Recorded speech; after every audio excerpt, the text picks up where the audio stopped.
मैं श्री संजय सेठ जी का दिल से धन्यवाद करती हूं, जिन्होंने अपनी भावना को शब्दों से जीवंत कर दिया।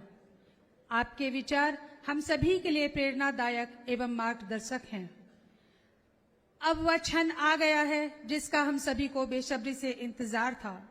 मैं पूरे सम्मान और श्रद्धा के साथ भारतीय जनता पार्टी के राष्ट्रीय अध्यक्ष, हमारे प्रेरणा स्रोत, यशस्वी नेता श्री जेपी नड्डा जी से अनुरोध करती हूं कि आप अपने उद्बोधन से हम सभी को दिशा और संबल प्रदान करें। तालियों की गड़गड़ाहट के साथ स्वागत करें Shri JP Nadda ji.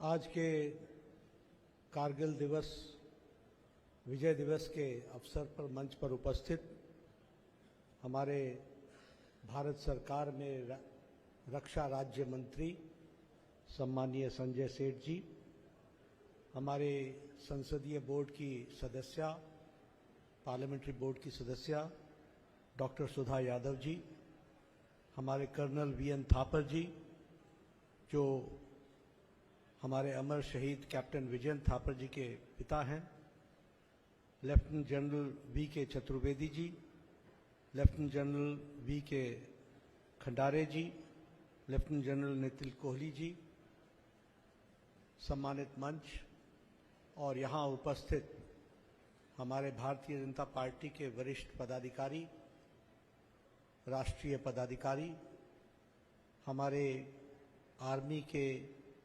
Senior army personnels, हमारे एक्स सर्विसमैन, देवी और सज्जनों, मीडिया के मेरे साथी, प्रिंट मीडिया और इलेक्ट्रॉनिक मीडिया के मेरे साथी, हर साल की तरह हम इस बार भी 26वां कारगिल विजय दिवस मना रहे हैं। पार्टी में हर साल हम इस भारतीय जनता पार्टी के विस्तार में आकर उन जवानों को, उन वीर सपूतों को, उन सेना के शौर्य को आज के दिन हम याद करते हैं। और हम याद करते हैं कि किस तरीके से उन्होंने ऑपरेशन विजय दिवस में, ऑपरेशन विजय में उसके भाग लिया था और कारगिल युद्ध में विजय हासिल कराई थी। एक बार पुनः आज के दिन उनके शौर्य को हम जहां नमन करते हैं, वहीं उन अमर शहीदों को दिल से नमन करके याद करते हैं आज के दिन। मित्रों, हम सबको मालूम है कि 26 साल पहले लगभग 1999 की फरवरी में हमें ध्यान में आया कि Kargil sector, Dras sector, Batalik sector, Mushkoh sector और टाइगर हिल, इस पर पाकिस्तान के लोगों को, पाकिस्तान की फौज पीठ पे हमारे छुरा भोग कर वहाँ, जिसे कहते हैं कि चालाकी से वहाँ उन्होंने कब्जा करने का प्रयास किया था। हम यह भी जानते हैं कि यह कारगिल में उस समय के प्रधानमंत्री अटल बिहारी वाजपेयी जी ने हुक्म दिया, ऑर्डर दिया कि हमारी सेनाएं उस स्थान को फिर से वापस ले और वहां तिरंगा झंडा फहराया जाए। भारत का टाइगर हिल है, भारत का टाइगर हिल रहेगा, इस बात को लेकर के कहा गया। यहां मंच पर और यहां आर्मी के सीनियर ऑफिशियल्स जो उस समय सेवा में थे फौज के, वो जानते होंगे कि यह बहुत ही कठिन लड़ाई थी, क्योंकि टैक्टिकली और स्ट्रैटेजिकली टाइगर हिल की ऊंचाइयों पर, चोटियों पर पाकिस्तान की फौज बैठी थी और हम नीचे थे, इसलिए हम डिसएडवांटेजियस पोजीशन में थे। हम एक, जिसको कहते हैं कि तकलीफदायक स्थान पर थे और उनको हमारे नेशनल हाईवेज को भी देखने का पूरा मौका मिल रहा था, हमारी मूवमेंट्स को भी जानने का पूरा मौका मिल रहा था। ऐसी डिसएडवांटेजियस पोजीशन में कारगिल का ऑपरेशन विजय का कार्य शुरू हुआ।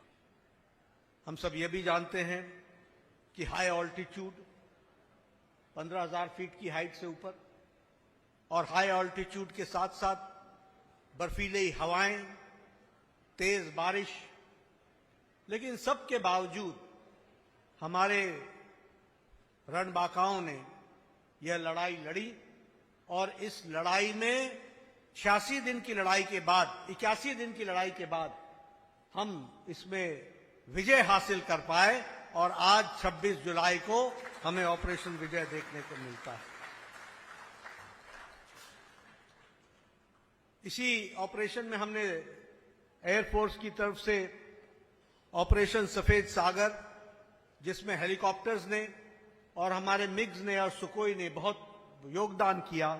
मिग्स ने, MiG-21 और MiG-27 ने बहुत बड़ा योगदान किया और जिसके कारण हमको ये सफलता मिली।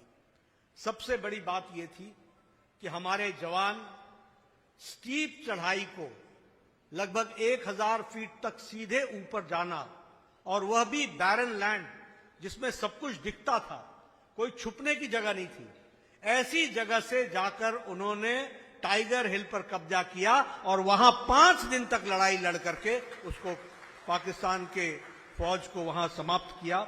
यह हम सबको मालूम है।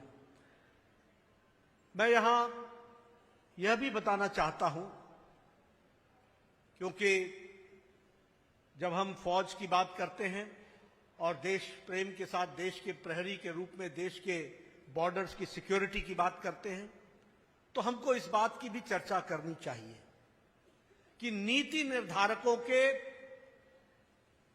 का कितना बड़ा रोल होता है और कि नीति निर्धारकों के कारण किस तरीके से स्थितियां बदलती हैं। हमारे बहुत से लोग हैं, सिविलियंस, जिनको यह जानकारी नहीं होगी कि एक समय ऐसा भी था कि हमारा फौज का सिपाही पुंछ के बॉर्डर पर, श्रीनगर और उरी के साइड, वह देश के प्रहरी के रूप में खड़ा था। लेकिन जब गोलियां उधर से चलती थी, तो मैं हिमाचल का रहने वाला हूं, मुझे मालूम है और मैं बार बार बोलता हूं कि हमारा फौजी वहां से सूचना देता था नगरोटा को, नगरोटा सूचना देता था चंडी मंदिर को, और चंडी मंदिर सूचना देता था दिल्ली के हेडक्वार्टर को, और दिल्ली का हेडक्वार्टर बोलता था रुके रहो, जब बताएंगे तब शूट करना। यह भी नीति निर्धारकों को हमने देखा है। हमने देखा है कि किस तरीके से कोर हेडक्वार्टर ने, सिवाय उसके कि उन्होंने उन्होंने हमारे हेडक्वार्टर्स को, नेशनल हेडक्वार्टर्स को बताने के सिवाय और वो कुछ नहीं कर पाए। लेकिन जब से प्रधानमंत्री मोदी जी ने प्रधानमंत्री के प्रधान सेवक का कार्यभार संभाला है, तब से यह स्पष्ट हो गया है कि उधर से गोली चलेगी तो इधर से गोला चलेगा। यह बात भी हमको ध्यान में रखना चाहिए।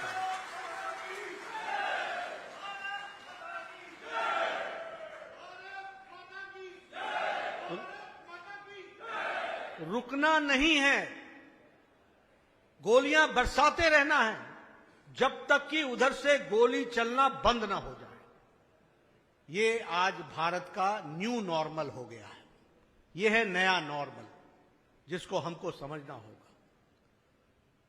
हम सब जानते हैं भारत विस्तारवादी नहीं है, लेकिन राइट टू रिएक्ट, अगर कोई हमारे ऊपर अटैक करेगा तो उसको भरपूर जवाब दिया जाएगा। यह हमारा न्यू नॉर्मल है।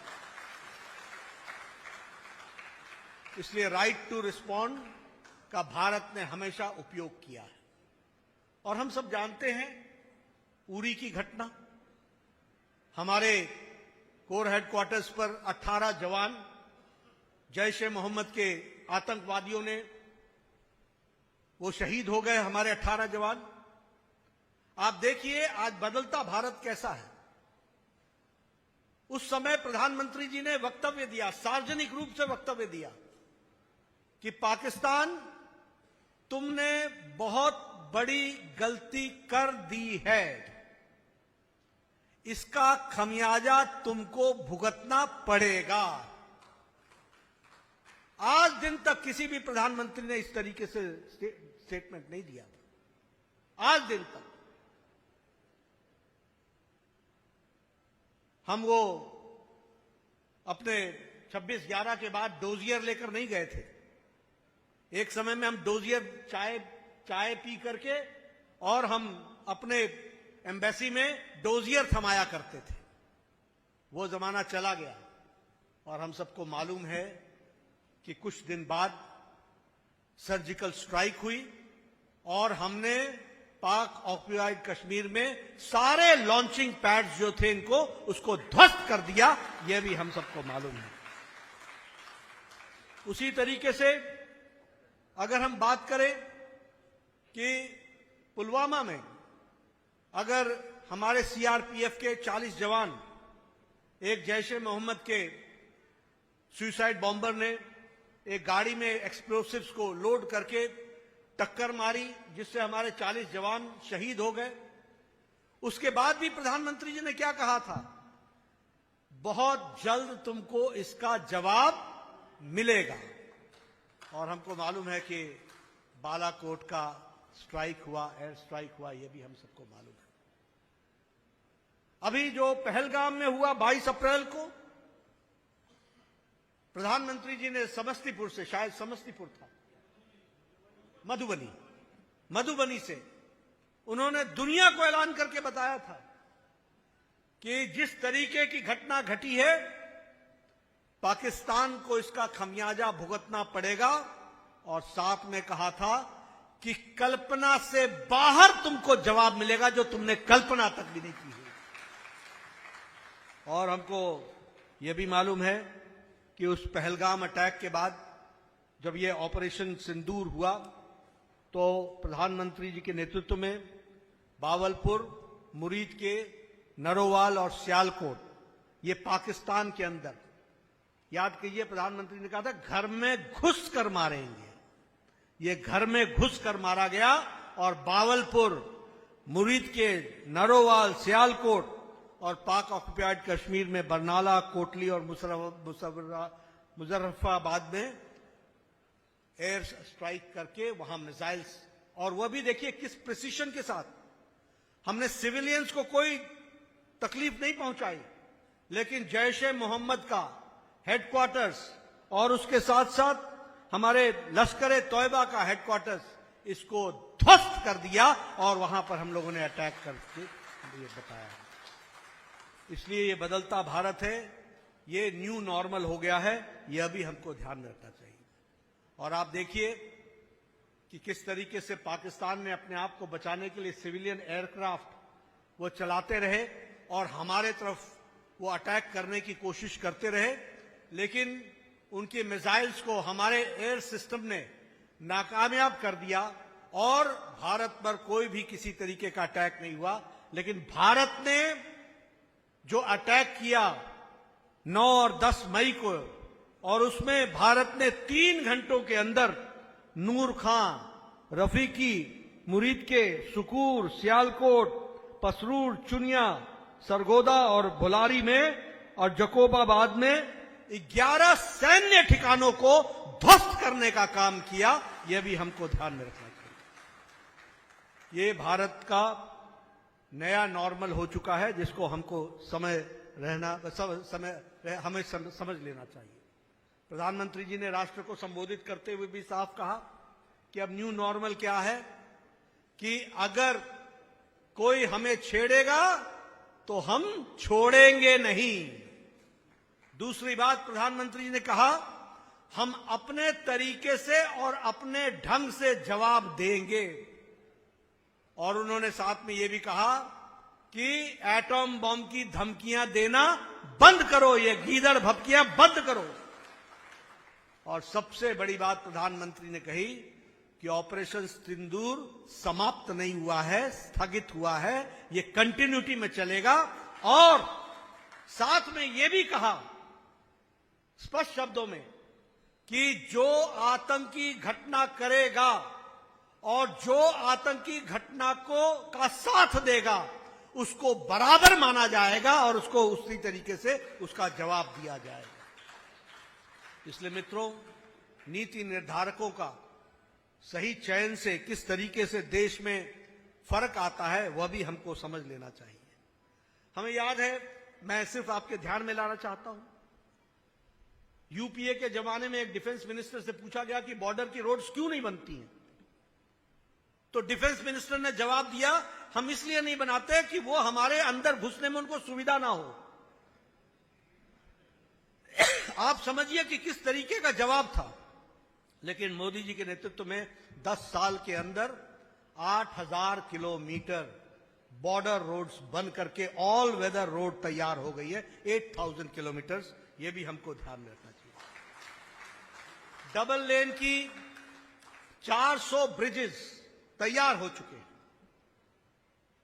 मुझे मालूम नहीं, मैं तो पहाड़ी इलाके से आता हूं, आप लोगों को कितना ज्ञान होगा मालूम नहीं मुझे, लेकिन छोटी छोटी आर्मी के पुल्स हुआ करते थे, जो पुल आर्मी खुद उसको आर्मी के इंजीनियर्स बनाते थे और उस पर कॉन्वॉय चलता था। वहां जाकर के कॉन्वॉय एक तरफ रोका जाता था, तब फिर एक तरफ से गाड़ियों को जाने के लिए कहा जाता था।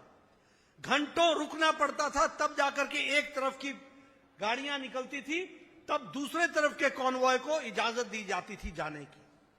सिंगल लेन होता था। आज 400 से ज्यादा double lane all weather bridges बन करके तैयार हो गए हैं, ताकि घंटों में हमारे फौज बॉर्डर तक पहुंच सके। यह परिस्थिति आकर के खड़ी। अगर हम टनल्स की बात करें, अटल टनल, सेला टनल अरुणाचल प्रदेश में, शिकुन ला टनल लद्दाख में, और जो हमारा अटल टनल हिमाचल प्रदेश में, इन्होंने फौज की आवाजाही को बहुत सुविधा दी है और इसको हम कह सकते हैं कि कनेक्टिविटी को इंप्रूव करने में बहुत बड़ा काम हुआ है।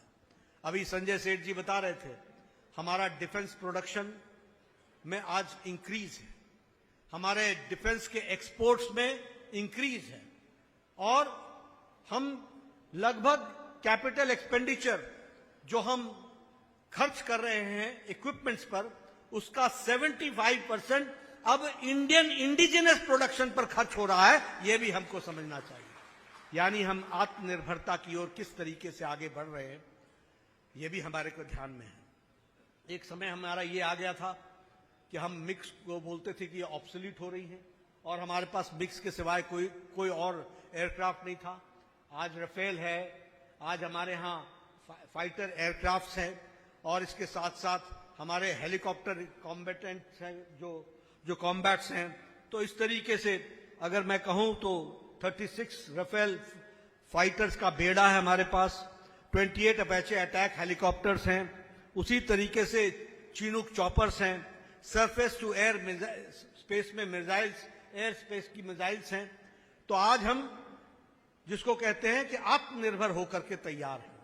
एक समय में मैं आपको बता देना चाहता हूं कि हमारे पास बुलेट प्रूफ जैकेट्स नहीं थी, हमारे पास जिसको कहते हैं फाइट करने के लिए असॉल्ट राइफल्स की कमी आ गई थी। आज भारत बुलेट प्रूफ जैकेट्स सिर्फ बना नहीं रहा है, सेल्फ सफिशिएंट नहीं है, अब Bharat bullet proof jackets export कर रहा है, दुनिया को दे रहा है। यह भी हमको समझना चाहिए। और उसी तरीके से हम कहें तो हमारा इंडिजिनस धनुष आर्टिलरी गन, अब इस ऑपरेशन सिंदूर में हमको ध्यान में आया कि ब्रह्मोस ने क्या काम किया है, और इसलिए ब्रह्मोस का क्या रोल है वह भी हम सबके ध्यान में आता है। हमारे नेवी में आईएनएस सूरत, आईएनएस नीलगिरी, आईएनएस वागसागर, हमारे आईएनएस विक्रमादित्य, ये सब कमीशन होकर के तैयार हुए हैं। इसलिए चाहे गगन में बात करोगे, चाहे धरती पर बात करोगे, चाहे समुद्र जल में बात करोगे, हर जगह मुंह तोड़ जवाब देने के लिए भारत तैयार है। ये हमको समझना चाहिए। ये बदलता भारत है, ये न्यू नॉर्मल है, और इसी नॉर्मल के साथ प्रधानमंत्री जी ने कहा है ऑपरेशन सिंदूर समाप्त नहीं हुआ है, वह जारी रहेगा, और हम सब लोग भारतवासी प्रधानमंत्री मोदी जी के नेतृत्व में एक सुरक्षित आत्मनिर्भर भारत की ओर अग्रसर हो रहे हैं। इस बात को हमको ध्यान में रखना चाहिए। मैं आपका ज्यादा समय न लेता हुआ सिर्फ यही कहूंगा कि आज हम उन वीर योद्धाओं को नमन करें, उन्हें याद करें जो उनका योगदान है और जो हमारे वीर शौर्य से ओत-प्रोत हमारे जवानों ने जिस तरीके से कारगिल में युद्ध लड़कर कारगिल में विजय हासिल की थी, उनको देश नमन करता है, याद करता है और हमें इस बात की खुशी है कि उनका बलिदान कभी व्यर्थ नहीं जाएगा। इस बात का हमको निश्चित रूप से हमारी सरकार आश्वासन देती है और आश्वासित रहती है। हम सब लोग देश की सुरक्षा के लिए कृत संकल्प हैं। अगर कोई सिविलियन है तो ये नहीं है कि उसका जिम्मा नहीं है, हम सब लोग देश के प्रहरियों के साथ खड़े हैं। 140 करोड़ का देश सुरक्षित है और हमारे वीर जवानों के कारण सुरक्षित है। उनको हम नमन करते हैं और कारगिल दिवस को याद करते हैं। इन्हीं शब्दों के साथ बहुत बहुत धन्यवाद।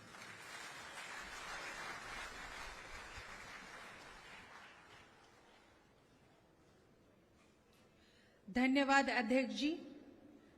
आपके विचारों ने हमारे मन में राष्ट्रभक्ति की